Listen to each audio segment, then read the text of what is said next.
And welcome back, guys. Today I'm just going to do a video reviewing all the Definitive Edition features, because in the last video I just announced basically the release date and did a couple of comments along with a rant about the Rise of the Rajas civs.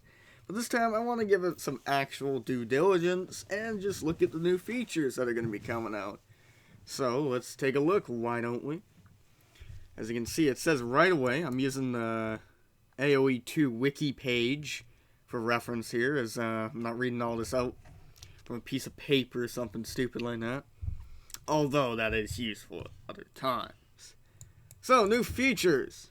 It also says it features 4K resolution graphical upgrades, fully mastered soundtrack, and new civilizations. And we know now it's supposed to be released November 14th or 19th, I don't remember. In that week, if that's even part of a week. Hold on. November. Okay, it's not in the same week. The 14th or 19th, I don't remember. Either way, it's around then. So let's look at new features. The Age of Empires 2 HD base game and all expansions are ported into Definitive Edition. So it's all in one. Okay? And then, number 2, new graphics and effects, including building demolition. Now that's very cool from what I've seen, and it should be interesting what they do with the new graphics and demolitions. And the remastered soundtrack, so I'm assuming it's just the same thing, but it's just a little cleaner, as they clean out some of the rough spots from the older soundtrack from the original game. And I don't know how you would really change. I guess they didn't add new music on the new expansions, did they? They just stick with the Conquerors and the Age of Kings. So that'll be nice. A little cleaner background. Toggleable options for old school fans. So you can turn off anything that you do not like about the new thing. The new Definitive Edition settings. So that's sort of cool. Although if you're buying the Definitive Edition, you probably won't be using this a lot. Unless you're memeing out. I don't know. Automatic reseating. Okay.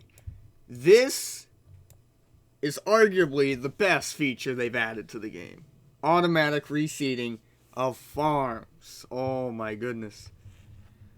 I don't think you know how much pain, if you haven't played Age of Empires 2 before, that is to deal with farms. Although they could have just made it like, yeah, you can't really change the resource system at this point, I guess. Where it's like, farms just have infinite amount of food coming out. Because that would change the entire dynamic. Then you have to balance all the resources. But let's move on. Global Quay. So you can see everything that's being built instead of just having to click on each building, I assume. That's what I got the gist of it. Please leave in the comments if it's something different. But that's helpful as well. I appreciate the Global Quay option. Very much. Not as much as the reseating, but still useful. Mixed units and tech Quay. Now, I'm a little foggy on what this is supposed to mean. You're mixing units and... I'm going to move on. Okay? We're going to move on. Progress bar for buildings. Effects on them if they are working. Okay. Zoom. Oh boy. This is probably one of the least, most underrated features they're adding here. To zoom in. Why is there a dog barking in the background? Anyway, so the option to zoom in. This could help, especially in the campaigns, when you're just trying to find your hero, and he's just like heading off in a bunch of the same units, but he has a subtle difference, like the helmet. Now, that's the thing I really wish they would have added, is like a select hero option, like in Age of Mythology, where you could just click a button and then it would take you to Arcantos or Ajax or whatever. I don't know if you've played Age of Mythology, but that's basically the gist. They're the hero units. Just like in the campaigns, they're hero units. But sometimes they have the exactly same portrait and skin, so then you have no clue where he is, and then you're clicking around like, which one is it? But in the recent campaigns, they've done a good job of at least differentiating the portraits of the heroes. But moving on. Challenge maps to learn mechanics such as boar luring and build owners. So this is if you want to get into the more competitive scene. I definitely appreciate this because I'm a trash player overall and I just play it mostly for fun. I'm definitely not on the competitive scene. I'm surprised my ranking isn't like 100 by now because, yeah, well, I don't play online that much. So if I did, it would be at 100 because it gets pretty sad. New server-based multiplayer. Now, this could be interesting, I'll be honest. Because we all know, if you've ever played Rocket League with servers, ooh, server problems, lag, and all that jazz. But I think they could pull it off. They've had enough time to refine this feature in here, so it should be interesting. But if it's anything like Rocket League's old servers, of course, this game, even with the new graphics and features, shouldn't be nearly as intensive as Rocket League is. Okay. Next one. New AI doesn't cheat, and a new level of difficulty, extreme. I didn't really mind the AI cheating, to be honest. That's the only way they became competitive. But maybe this AI is so well refined, especially with the extreme difficulty, that it doesn't need to cheat, so it will just destroy the players no matter what. I'm interested on extreme because I'm terrible at hardest. Of course, AI can't cheat, so it'll be interesting what the AI is like. I haven't played the beta or anything, this is why I'm speculating on everything. I wasn't one of the lucky few to get in there. I'm sure someone has played the beta and given their point of view. Moving on. Reworked GUI with villagers working in each resource displayed in the top. Okay. That's good, I suppose. Oh, yeah, that's really good, actually. But you sort of had the button for that anyhow. Oh well. Moving on. Reworked and improved old campaigns, including changes to the civilizations displayed for a more accurate representation.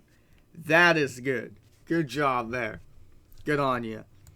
Because half the time it did not make sense. Like, what's a good example of that? I'm trying to think. I don't know, probably half of the ones in the Barbarossa campaigns. Where everyone was just Teutons automatically. Because it wasn't exactly that way. Sorry. Sorry to say that. But that's history. It wasn't a big deal, but it was just one of those little details that historians are like, I don't like that. And then they would nitpick and then complain in the forums. Well, I like my history myself, but I'm not going to go complain in the forums about a video game getting history inaccurate. Because that's just lame. I don't have time for that shit. But moving on.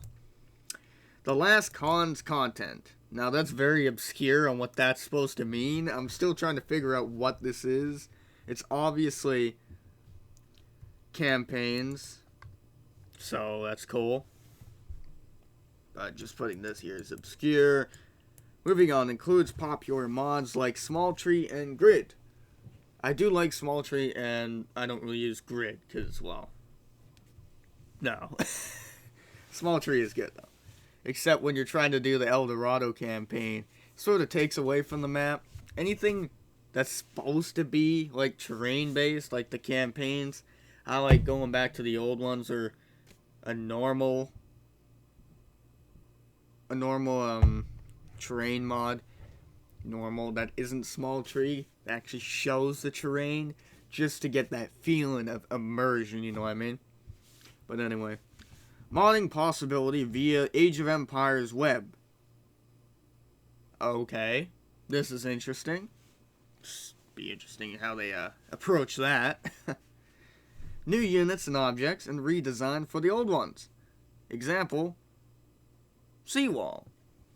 I don't really think the seawall was all that badly made. Of course, it was just a It was sort of just a freaking palisade wall put on top of the water.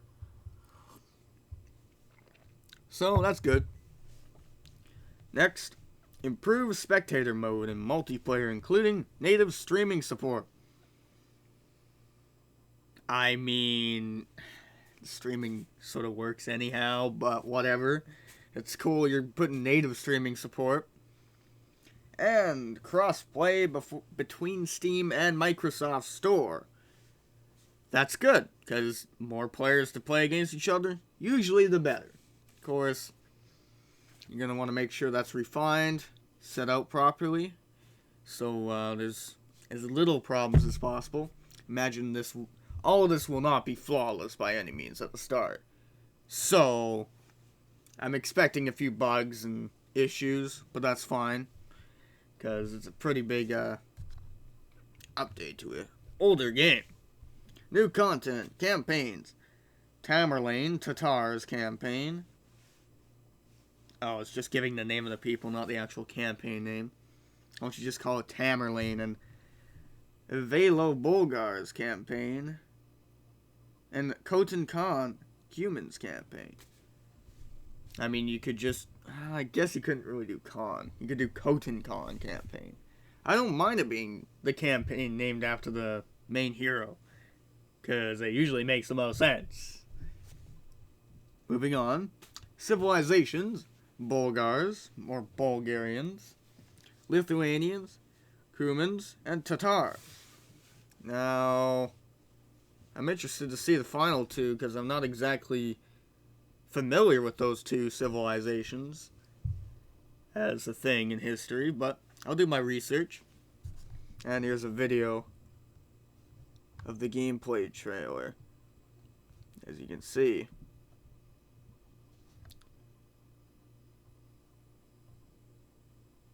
As you can see, someone else is worried about the new server-based multiplayer down here.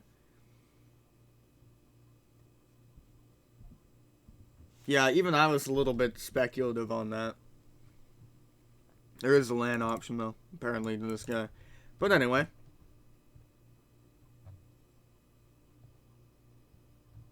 And there's people listing their demands. It's a little late.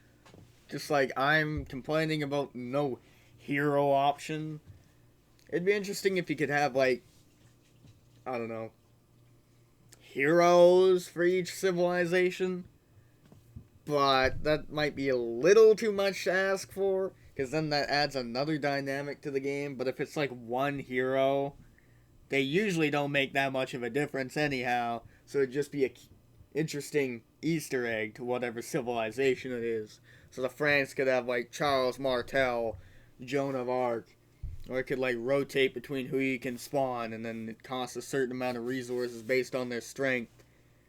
Like, just having different heroes for each civilization, I think would just liven things up a little more, and they would not be that overpowered.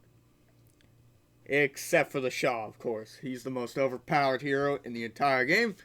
Either way, let me know what you think about the Definitive Edition features that are going to be added. I think they're all well-intentioned and should be good. They refine it properly. And I'm excited for this Definitive Edition.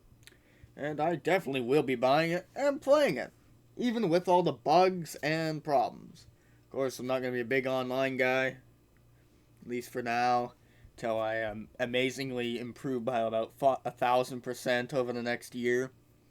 But until then, I wish you a good day. Don't forget to subscribe, like, and comment if you enjoyed this video, and I'll be back next time with another video. Peace.